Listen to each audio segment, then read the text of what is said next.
नमस्कार दोस्तों, मैं अंकुर उपाध्याय स्वागत करता हूं आप सभी का आपके अपने YouTube channel share market analysis में। दोस्तों, आज की तेजी के बाद इन्वेस्टर्स सोचने लगे हैं कि क्या पैसा लगा देना ही ठीक है बाजार में, और अगर हां तो क्या खरीदना चाहिए। आज की तेजी के बाद कुछ स्टॉक्स में तो अब ये कह रहे हैं कि ये स्टॉक गिरेगा तो मैं डेफिनेटली खरीदूंगा, और वो कोई और नहीं दोस्तों, वो सारे स्टॉक्स हैं जिनमें आज तेजी आई है। भाव के साथ भावनाएं शेयर बाजार में हमेशा से बदलती रही हैं और ये आगे भी बदलती रहेंगी। लेकिन आपको एज अ स्मार्ट इन्वेस्टर दो तीन चीजें जरूर समझनी है। पहली कि ये जो प्राइस है, ये जो आज आपने देखा है, ये था उछाल, बाउंस बैक। देखो, मैं मंदी के बाजार में आपको कॉन्फिडेंस देने की कोशिश करता हूं कि इन्वेस्टर्स को बेचना नहीं चाहिए, होल्ड करो अपनी पोजीशंस। तो इस तरीके के तेजी के बाजार में अगर आप ओवर कॉन्फिडेंस हो रहे और ओवर कॉन्फिडेंट हो रहे हो तो मैं आपको बताना भी चाहूंगा कि भैया ये सारी चीजें केवल और केवल आंखों के लिए अच्छी हैं, इंट्राडे अच्छी हैं, लेकिन पोजिशनल टर्म पे अच्छी नहीं है। ये सारे स्टॉक्स जो आज उछले हैं बहुत तेजी से, इनमें बीते 4 ट्रेडिंग सेशन में बहुत भयंकर फॉल आया था दोस्तों, और इसीलिए आज उछले हैं क्योंकि गिरे बहुत तेज थे।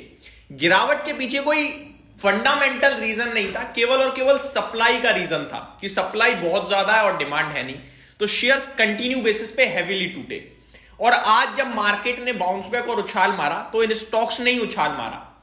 अब एक कॉमन सेंस लगाइए, एक सिंपल सी चीज सोचिए, अगर मेरे को कोई सौदा बेचना है और वो 4 दिन में इस कदर तोड़ चुका हूं, मैं इस कदर बेच चुका हूं माल कि कोई बायर ही नहीं खड़ा, तो क्या मैं उसे एडिशनल बेचना चाहूंगा? मैं बेच पाऊंगा? क्योंकि कोई बायर ही नहीं रहा, नहीं बिकेगा।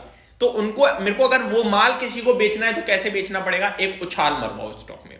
जैसे ही स्टॉक उछलेगा उसके बायर्स खड़े हो जाएंगे मार्केट में, लोगों को अच्छा लगने लगेगा कि ये तो बहुत अच्छा है, बहुत गिरावट में मिल रहा था, ले लेते तो सही रहता, कोई बात नहीं, दोबारा गिरेगा तो ले लेंगे, और अभी भी ले लो थोड़ा बहुत। तो ये तरीका बन गया। जब शेयर उछला तो मेरे को बेचने के लिए और महंगा भाव मिलने लगा। अब मैं बेचूंगा, मेरे पास बायर भी खड़ा है और गिरा सकता हूं मैं शेयर को बेच बेच के। मतलब मुझे पोजीशन खाली करनी है तो मेरे को मार्केट में बीच बीच में तेजी लानी पड़ेगी। और रिटेल ने बेशक ना इस तेजी में ही ट्रैप होता है। कल तक वो सब बेचना चाहते थे, लेकिन आज उनमें से अगर कल 10 लोग बेचना चाहते थे तो आज 10 में से 5 ऐसे हैं जो बेचने के लिए मना कर रहे हैं कि अरे नहीं यार, बाजार तो बढ़ जाएगा, रुक के रहूंगा तो सही रहेगा, बेचूंगा नहीं। क्यों ये 5 बदल गए? इन 5 का व्यू क्यों बदल गया? क्योंकि आज मार्केट उछाल मार गया, शेयर्स उछल गए। यहीं आज और गिर जाते ना तो फिर वो 110% सौदा बेच देते। दोस्तों, आज की तेजी क्लियर कट एक बड़ा वाला बाउंस बैक उछाल थी। अब आता हूं मैं पॉइंट्स पे। ये तेजी कब लौटेगी और गिरावट कितनी होगी, इस तरीके का आपके दिमाग में सवाल होगा। देखो, तेजी की बात करें, कब लौटेगी या गिरावट कितनी होगी, ये बेफिजूल के सवाल हैं। अगर आपने निवेश किया है, आप निवेश तो हर 3 महीने बाद कंपनी आपके लिए अपने नंबर्स पेश करती हो, नंबर्स पढ़ो और इन्वेस्टेड रहो।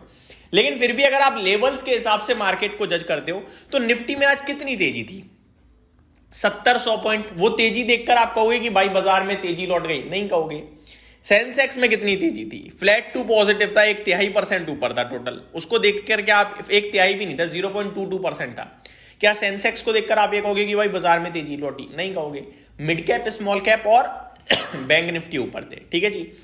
अब मिड कैप और स्मॉल कैप की बात करूं तो ये ब्रेकडाउन के नीचे ही ट्रेड कर रहे हैं। इन्हें 55,000 54,500 का लेवल मिड कैप इंडेक्स को नहीं तोड़ना चाहिए था, बट इसने कल तोड़ा और नीचे ही क्लोजिंग दी है। करीब 53,676 की आज की क्लोजिंग है। करीब 2.5% उछलने के बाद 1200-1300 पॉइंट उछला आज मिड कैप इंडेक्स। इसमें जगह खुल चुकी है 50,000 तक की, यानी 3,500 पॉइंट और टूट सकता है। तो अभी पैनिक है इन्वेस्टर्स के लिए। तो मैं उन लोगों से बोलना चाहूंगा, अगर आप आज पैसा चाहते थे या कल पैसे की जरूरत पड़ने वाली है या 1 महीने में, तो ऐसे उछाल में अपनी पोजीशन हल्की करने के बारे में सोचो। जो पैसा चाहते हैं, जो लंबी अवधि के लिए नहीं आए हैं, उनसे बोल रहा हूं ये मैं। वो ऐसे समय पे सोचो कि थोड़ा बहुत पैसा खींच लें बाजार से और बैठ जाए आराम से। जिस जगह के लिए पैसे चाहिए था वहां लगा दो पैसा। शेयर मार्केट में ही रहना है तो फिर मत बेचो, बैठे रहो। हो सकता है 2-3 महीने और ऐसे ही चले, लेकिन एट द एंड आप पैसा बनाओगे। मेरा क्लियर कट व्यू है। अब मैं दूसरी बात करता हूं, स्मॉल कैप इंडेक्स जो 2% उछला है आज, 17,257 पे क्लोजिंग आई है। 17,400 का लेवल इंपॉर्टेंट था, जिसके नीचे ही है स्टॉक। सॉरी इंडेक्स कल उसने ब्रेकडाउन दिया, आज उछाल मारा, उछाल के बावजूद भी अपने इंपॉर्टेंट सपोर्ट से नीचे ही है। इसमें 16,400 से 16,600 का लेवल आपको देखने को मिलना चाहिए आने वाले कुछ समय में। निफ्टी 23,175, ये 23,200 को भी पार नहीं कर पाया। सोचो आप किस हिसाब से मार्केट में इतना सब कुछ अच्छा होने के बावजूद भी बाजार में इंडेक्स लेवल पे निफ्टी में कोई खास मूव नहीं आया। 23,200 भी अगर ऊपर में क्लोजिंग मिलती ना तो 100-150 पॉइंट और बनते हमारा ऊपर का, लेकिन नहीं बन पाया।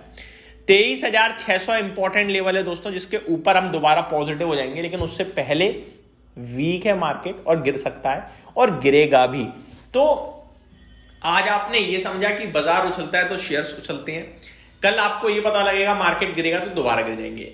लेकिन इस मार्केट में अगर आपका कॉन्फिडेंस, कन्विक्शन नहीं हिलता है और आप लंबी अवधि के लिए आए हो और सेविंग का पैसा आपने मार्केट में लगाया है तो आप रिलैक्स रहोगे। मार्जिन पे शेयर्स लिए हैं, लोन का पैसा शेयर मार्केट में लगाया है, किचन का पैसा भी शेयर मार्केट में लगाया है, राशन का पैसा, तो आपको ऐसे वाले बाजार में, मार्केट्स में हल्का फुल्का अपना कैश निकालना चाहिए, ताकि आप गिरावट में डर से ना बेचो बल्कि उछाल में हल्का फुल्का निकलने की कोशिश करो। तो यही मैं इस वीडियो के माध्यम से आपके साथ शेयर करना चाहूंगा कि आज बॉल ऊपर से छूट रही थी, बहुत तेज गिरी, अब उछली है, अब वापस गिर जाएगी, सिंपल है। तो कल गिरे ना गिरे, लेकिन पोजिशनल बेसिस पे मार्केट अभी वीक है, बट आपको इन्वेस्टेड रहना है। अगर आप लॉन्ग टर्म के लिए आए हो मार्केट में और शॉर्ट टर्म के लिए आओ तो ऐसे उछालों को आप थोड़ा बहुत कैश जनरेशन के लिए यूज कर सकते हो। ये मेरी तरफ से अपडेट थी। Thank you so much for watching this video. Have a great day guys.